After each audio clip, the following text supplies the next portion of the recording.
అందరినీ కూడా ఉసకొలుపుతూ రాష్ట్ర వ్యాప్తంగా కూడా మీరు చేస్తూ ఉన్న ఈ దౌర్జన్య కాండ త్వరలోనే ప్రజలు చూస్తూ ఉన్నారు, దేవుడు చూస్తూ ఉన్నాడు.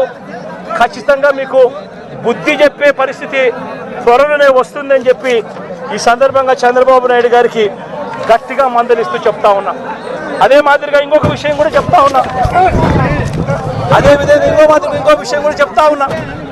ఇదే చంద్రబాబు నాయుడు గారికి చెప్తా ఉన్నా, ఇదే పోలీసులకు చెప్తా ఉన్నా. పోలీసులు ఎవరైతే చంద్రబాబు నాయుడు గారిని మెప్పు కోసం, ఎవరైతే పోలీసులు చంద్రబాబు నాయుడు గారి మెప్పు కోసం ఎవరైతే వాళ్ళ టోపీ మీద ఉన్న సింహాలకు సెల్యూట్ చేయకుండా చంద్రబాబు నాయుడు గారికి వాచ్మెన్ల కింద పనిచేస్తా ఉన్న ఆ ప్రతి పోలీస్ అధికారికి చెప్తా ఉన్నా, ఎల్లకాలం చంద్రబాబు నాయుడు గారి పరిపాలన సాగదు.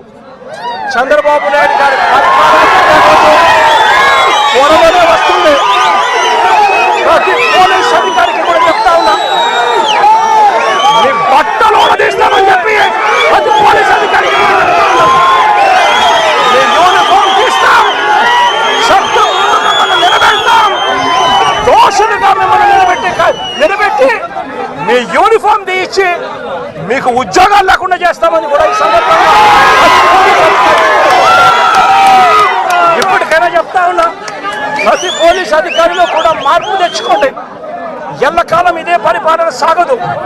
మీరు చేసిన ప్రతి పనికి కూడా వడ్డీతో సహా లెక్కేసి మిమ్మల్ని దోషులుగా నిలబెట్టి మీతో కక్కిచ్చే కార్యక్రమం ఖచ్చితంగా చేస్తామని చెప్పి కూడా ఈ సందర్భంగా ప్రతి పోలీస్ అధికారికి కూడా చెప్తా ఉన్నాం.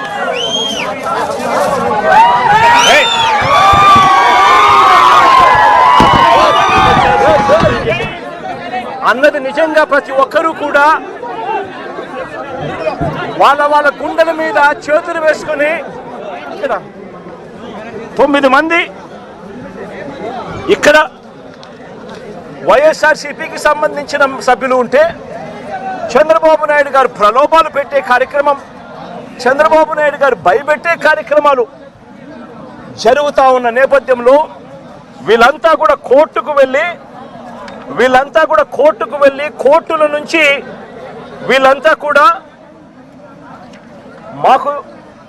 మాకు ప్రాణహాని ఉంది, ఎంపీపీ ఎలక్షన్లలో మేము పార్టిసిపేట్ చేయాలి అని అంటే మాకు ఇబ్బందికర పరిస్థితులు ఉన్నాయి అని చెప్తే కోర్టు అక్షింతలు వేసి